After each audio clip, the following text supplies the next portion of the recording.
Assalamualaikum warahmatullahi wabarakatuh. Perkenalkan, nama saya Ahmad Nabil Al-Muammar. Kami dari kelompok 3 akan memaparkan materi yang berjudul implementasi HTTP untuk transfer data antar klien pada sistem keamanan berbasis IoT menggunakan ESP32, Firebase, dan mobile apps. Yang pertama itu, apa itu client server? Client server adalah babi, gue lupa anjing. Woi, Mana sih client server? Kalau bukan sebuah bukan. Sorry guys. Narkos. Assalamualaikum warahmatullahi wabarakatuh. Perkenalkan, nama saya Ahmad Nabil Al-Muammar dari kelompok 3. Hari ini kami akan memaparkan materi yang berjudul implementasi HTTP untuk transfer data antar klien pada sistem keamanan berbasis IoT menggunakan ESP32, Firebase, dan mobile apps. Yang pertama, apa itu client server? Client server itu berfungsi untuk menghubungkan sistem server dan klien agar dapat menjalin komunikasi melalui suatu jaringan. Kemudian selanjutnya ada ESP32 yang merupakan modul microcontroller yang memiliki fitur lengkap dan kinerja yang tinggi. Modul ini merupakan pengembangan dari ESP8266 yang merupakan modul WiFi populer. Kemudian ada Hypertext Transfer Protocol atau HTTP, yaitu protokol untuk meminta dan menjawab antara klien dan server.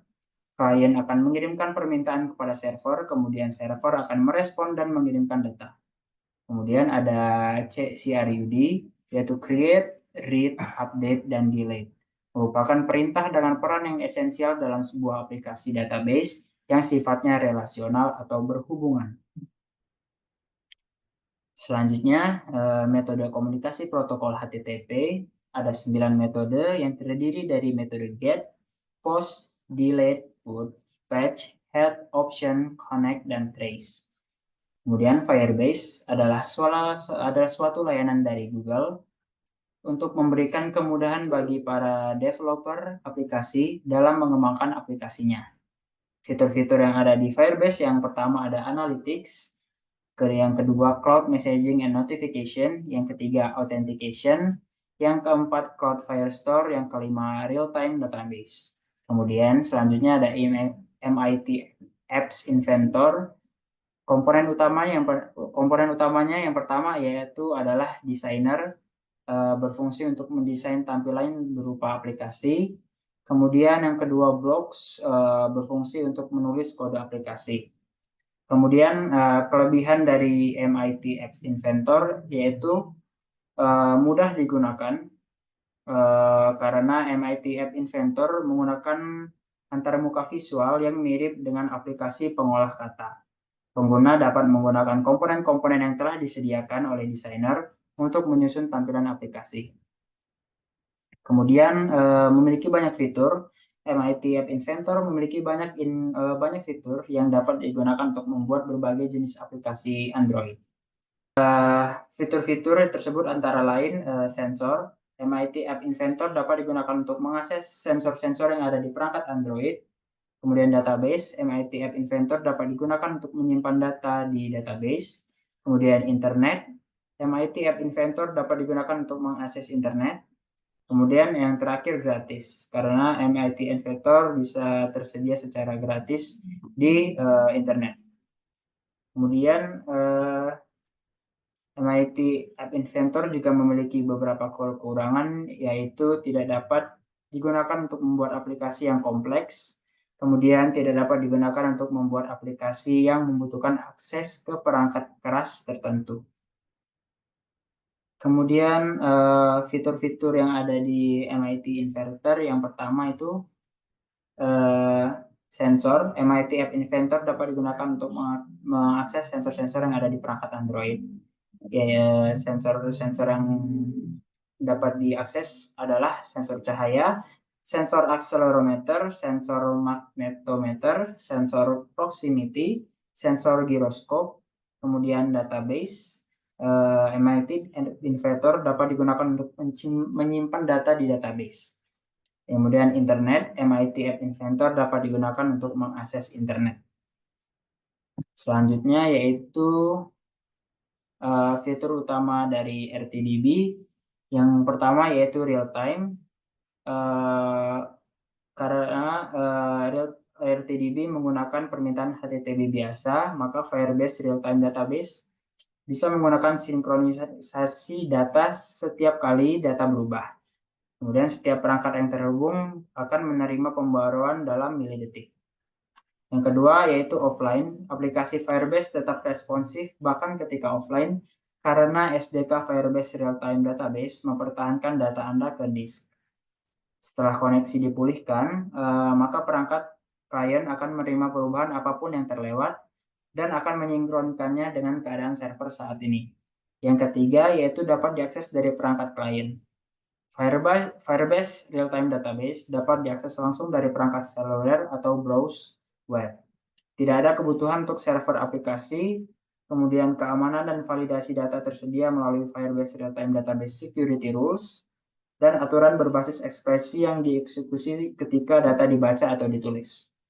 Yang keempat yaitu skala di beberapa database. Dengan Firebase Real-Time Database, pada rencana penentuan harga Blaze, kita dapat mendukung kebutuhan data di aplikasi dengan skala yang membagi data di beberapa instance database dalam proyek Firebase yang sama.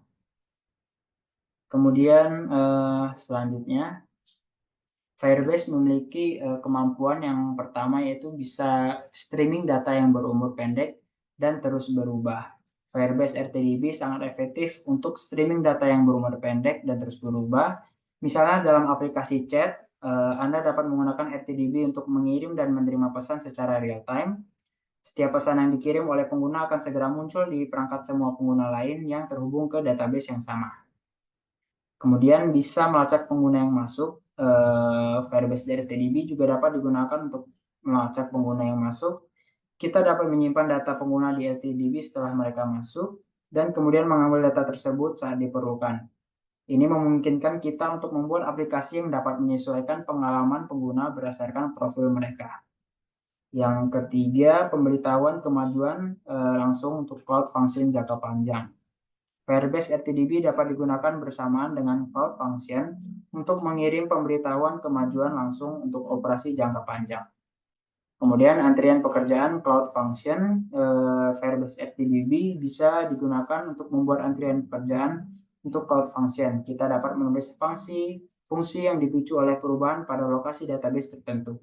Fungsi ini kemudian dapat melakukan tugasnya seperti memproses pekerjaan atau memperbarui status pekerjaan. Selanjutnya yaitu hosting. Apa itu hosting? Hosting itu adalah suatu layanan hosting konten web. Hanya dengan satu kali instruksi, kita dapat mengimplementasikan aplikasi web serta menyajikan konten statis maupun dinamis ke CDN, yaitu jaringan penayangan konten global dengan cepat. Kegunaan dari Firebase Hosting itu sendiri yaitu mampu menayangkan konten melalui koneksi yang sangat aman, mengirimkan konten secara cepat, dan mendukung semua jenis konten untuk di-hosting, mulai dari file HTML dan CSS hingga API atau layanan Micro Express JS. Kemudian selanjutnya adalah jenis-jenis Firebase. Yang pertama ada Firebase Analytics, Firebase Cloud Messaging FCM, Firebase Authentication, Cloud Firestore Real-Time Database, dan Firebase Hosting.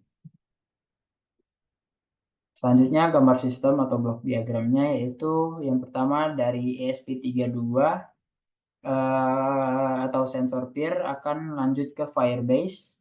Kemudian dari Firebase setelah datanya tersimpan akan dikirimkan atau ditampilkan di mobile apps. Selanjutnya Firebase berperan sebagai server, ESP32 dan apps berperan sebagai klien. Ini adalah source code yang kami gunakan dalam implementasi alatnya nanti. Kemudian ini juga gambaran source code yang kami gunakan. Selanjutnya ini adalah gambar Firebase real-time database milik kami. Seperti inilah tampilannya. Kemudian selanjutnya adalah UI akan dilanjutkan oleh teman saya. Baiklah, perkenalkan nama saya Naufal Raihan Ali Rahman. Di sini saya akan menjelaskan user interface yang ada pada aplikasi kami. Nah, pada user interface yang ada pada aplikasi kami itu dapat tertampil pada bagian nyalakan sistem itu ada status bahwa sistem itu dapat sedang menyala atau sedang mati. Dan ada kontrol on off untuk menghidupkan maupun mematikan sistem. Serta mendisplay status keamanan. Nah, status keamanan itu berisi status terkait sensor. Jadi jika sensor berhasil mendeteksi objek makhluk hidup yang memasuki ruangan, maka status keamanan tersebut akan muncul ada penyusup. Nah, jika tidak ada, maka akan tidak ada penyusup. Karena di situ sistemnya sedang mati, maka tidak terdisplay apapun. Nah, di situ dapat dijelaskan melalui block code-nya. Di sini saya menggunakan blok Firebase Data Chase. Di sini itu berfungsi untuk jika data yang ada di Firebase ini berubah, maka pada kondisi pertama itu kita mempunyai tag status. Tag status itu ada pada bucket case status yang terdapat pada Firebase. Jika value-nya 0 atau nilainya 0, maka status di situ akan blank atau kosong. Nah, jika 1, maka gerakan terdeteksi atau ada penyusup. Nah, else itu jika tidak ada gerakan, maka aman. Itu jadi jika angkanya hanya 1 maupun 0. 0 itu digunakan untuk jika sistemnya mati, jadi biar statusnya kosong semua. Nge-refresh. Lalu pada kondisi else if kedua, ada tag L1 itu untuk kontrol on off system. Lalu pada 0 itu didefinisikan sebagai sistem mati, kalau value-nya 0 pada bucket L1. Lalu pada bucket 1 itu sistem menyala. Jadi kalau nilainya 1, maka sistemnya menyala. Nah, kalau nilainya selain 1, 0, akan teroutput sama sistem mati sesuai dengan tag 0 sebelumnya. Itu biar ngepaksa kondisi aja. Kalau misalnya 1 ya berarti mati. Lalu pada button 1 itu berfungsi sebagai format pause. Jadi jika kita menekan button 1, maka kita akan nge-post nilai 1 ke Firebase pada bucket L1. Lalu pada button 2, kalau kita ngeklik, maka akan nge-post value 0. Nah, kalau value 1 dan 0 ini buat apa? Kalau value 1 itu agar sistemnya menyala, nah kalau value-nya 0, sistemnya mati.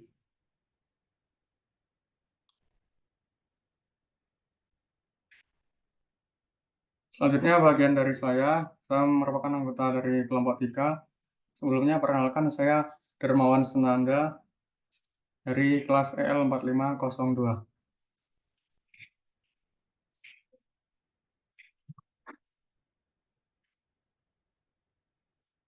Selanjutnya saya akan menjelaskan mengenai bagaimana cara kerja dari sistemnya ini. Yang pertama yaitu ESP32 mengirim data ke Firebase real-time database menggunakan metode POST. Nanti digunakan untuk mengirim data baru atau mengubah data yang sudah ada di database. Kemudian Firebase, langkah selanjutnya Firebase real-time database menyimpan data yang diterima dari ESP32 dan mengirim notifikasi ke aplikasi mobile yang terhubung dengan database. Notifikasi ini berisi data yang dikirim oleh ESP32 dan dapat digunakan untuk memperbarui tampilan aplikasi atau melakukan aksi. Kemudian cara kerja sistem yang ketiga yaitu aplikasi mobile mengambil data dari Firebase Real-Time Database menggunakan metode GET. Metode GET digunakan untuk mengambil data yang sudah ada di database. Data yang diambil dapat berupa nilai sensor, status aktuator, atau informasi lain yang diinginkan. Kemudian sistem kerja yang keempat yaitu Firebase Real-Time Database mengirim data yang diminta oleh aplikasi mobile dan mengirim notifikasi ke ESP32 yang terhubung dengan database. Notifikasi ini berisi data yang dikirim oleh aplikasi mobile dan dapat digunakan untuk mengubah perilaku ESP32 atau melakukan aksi.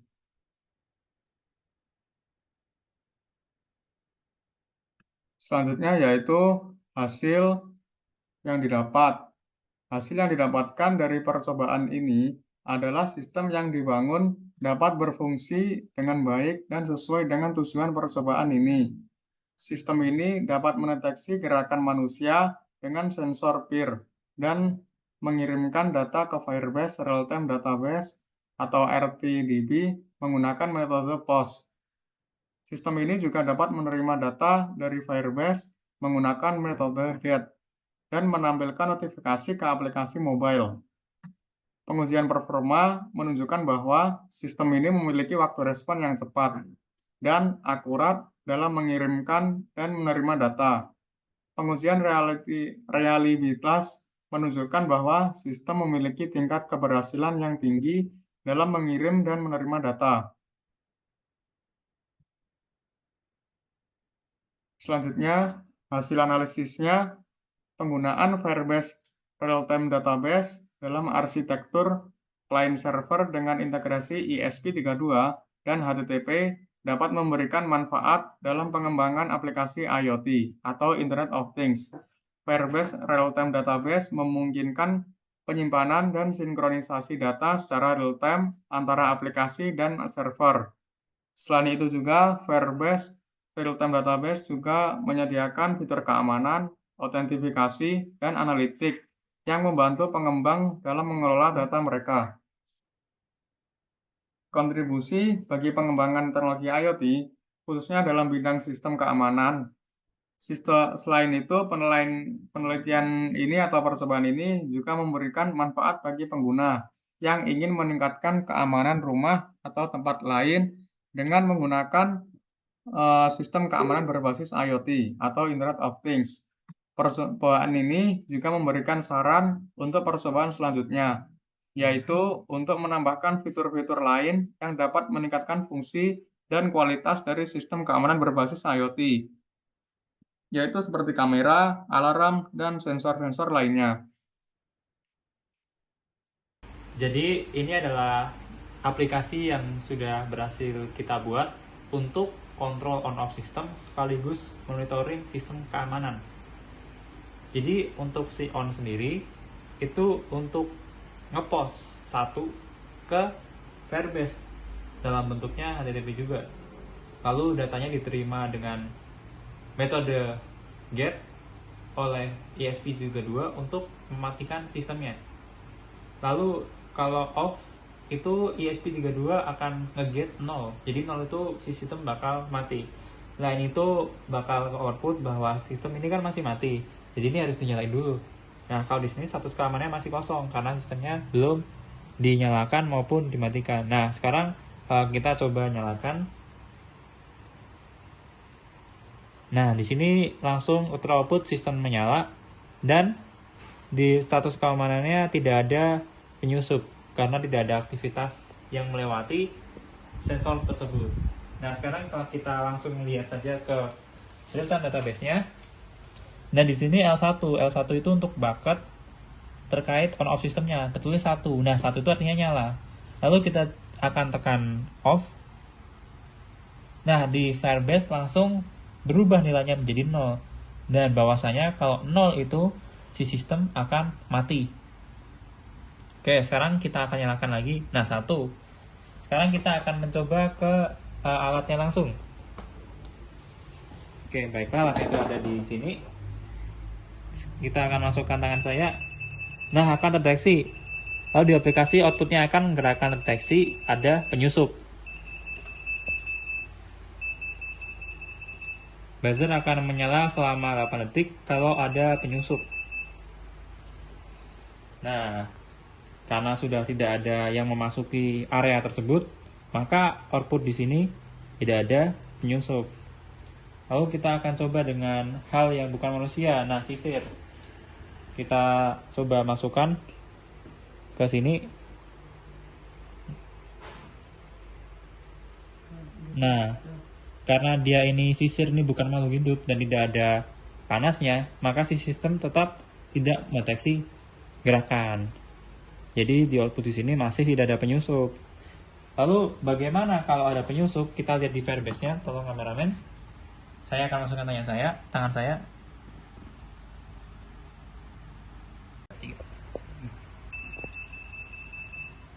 Nah, kalau mendeteksi gerakan, di apps akan outputnya ada penyusup.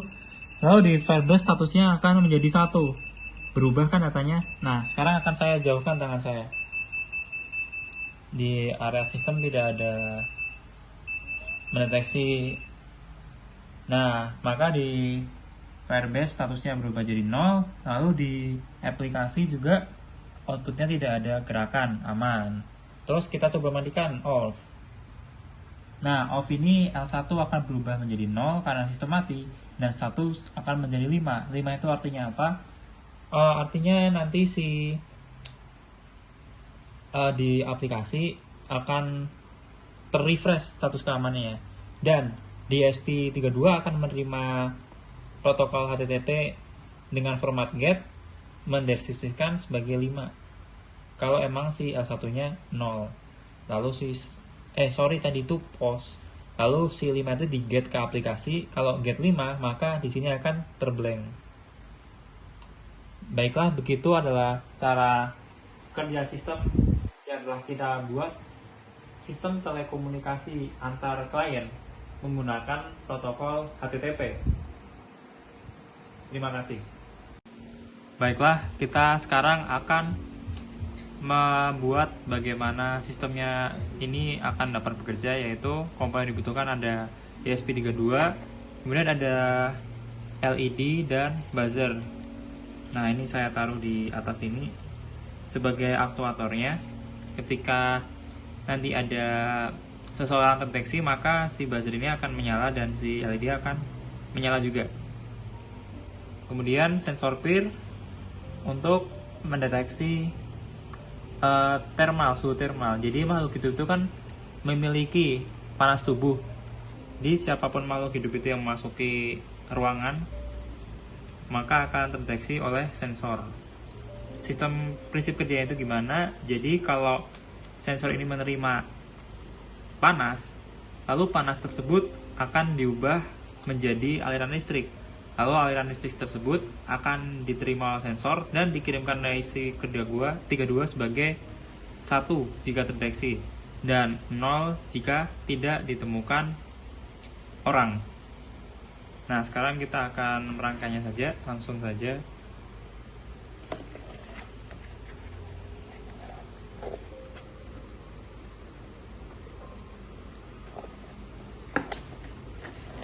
Kita tampatkan sensor di samping pintu. Jadi ini kayak sebagai pintu gitu ya. Nah, jadi kalau ada orang masuk, langsung kedeteksi sama sensornya ini.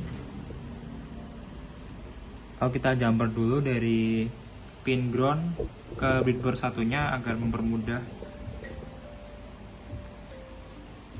Nah, kita tempatkan groundnya untuk si buzzer dan LED.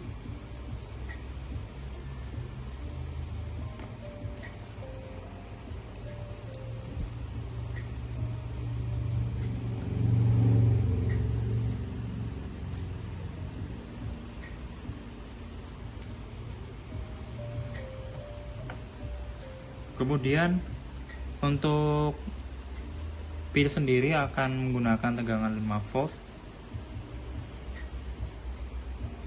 Ada di pin paling bawah pada ESP32.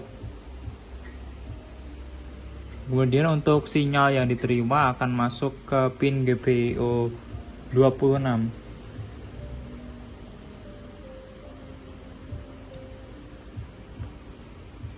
Lalu groundnya sendiri akan ditempatkan pada pin ke ground.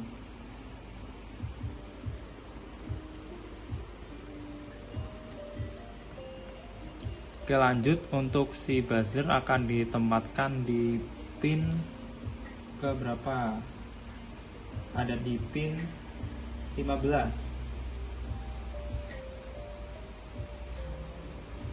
Pin 15 itu adalah pin ADC yang terletak di bagian GPIO 15.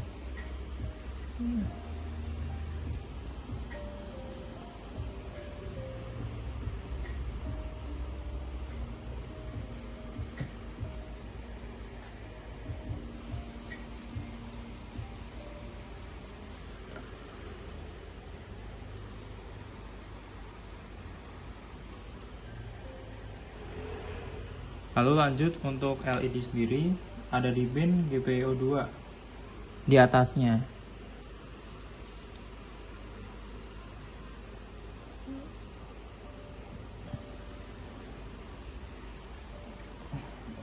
Baiklah, sistem sudah terangkai, lalu kita akan lanjut ke uploadingnya.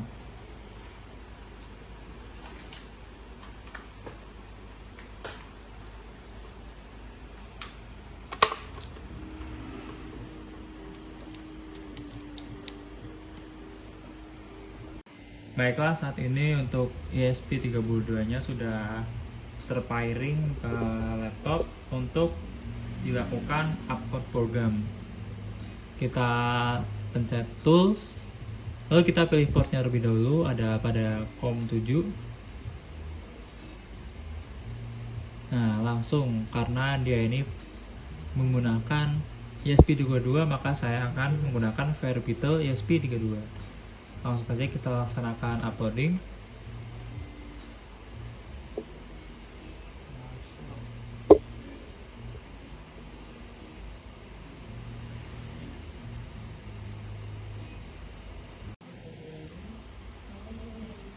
Oke, untuk sekarang sudah berhasil terupload. Nah, untuk upload sendiri di ESP32 kita jangan lupa menekan tombol boot agar uploadnya ini bisa terisi dengan data yang baru. Kalau kita nggak tekan, nanti dia akan gagal uploadnya, soalnya bakal ketimpa sama data yang lama.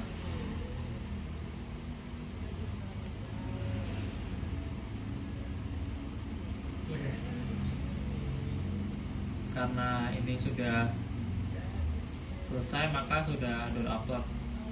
Sekarang kita dapat menggunakan sistem tersebut. Tapi sebelum itu kita harus membuat setup untuk Firebase-nya. Kita lihat di Project Bucket, lalu kita sesuaikan di apps-nya. Oke, baiklah. Perkenalkan, nama saya Naufal Ali Rahman. Di sini saya akan memeragakan bagaimana sistem keamanan ini dapat bekerja. Nah, dari si ESP32 ini akan mengirimkan data ke Firebase Real-Time Database dalam format HTTP JSON menggunakan protokol HTTP dan disimpan atau diteruskan dalam bentuk JSON. Nah, akan saya pastikan langsung bagaimana si sistem akan bekerja. Langsung saya akan masukkan saja tangan saya lewat sini ya.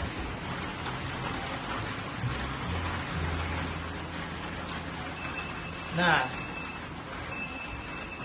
karena tangan saya sudah berhasil terdeteksi oleh sistem, nah di bucket pun akan muncul di satu. Artinya, data yang diterima dari ESP sebagai satu akan dikirim dalam format POS ke Firebase dengan protokol HTTP. Nah, kemudian saya akan masukkan ini sisir. Dikarenakan sisir ini tidak memiliki panas, seharusnya sensor pin tidak akan mengirimkan data apapun atau dalam bentuk 0. Kalau 0, maka si LED dan buzzer tidak akan menyala. Nah, langsung saya masukkan aja. Oke, kita saat ini melihat di layar secara langsung real-time database.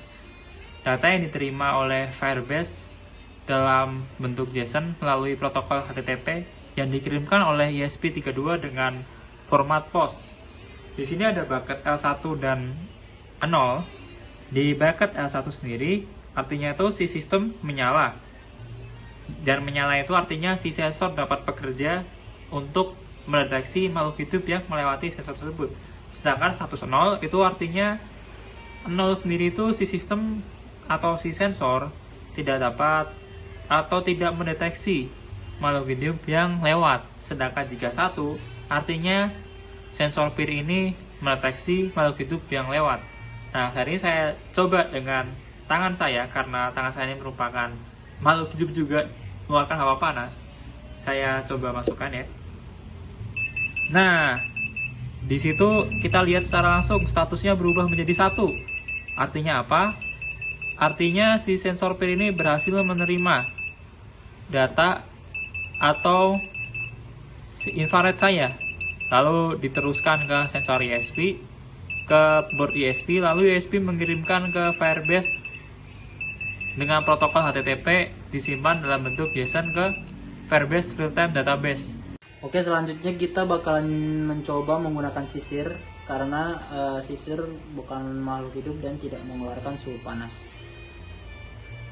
Saat sisir dimasukkan, sensor tidak akan mendeteksi hawa panas apapun, sehingga buzzer dan lampu LED tidak akan menyala. Dan di status pada Firebase tidak berubah menjadi 1, namun tetap 0. Dapat disimpulkan bahwa kipas ini bukan ancaman ya, karena sensor PIR tidak dapat mendeteksi objek selain makhluk hidup. Selanjutnya, kesimpulan dari percobaan ini yaitu pada penerapan IoT dengan Firebase dengan konfigurasi ke aplikasi MIT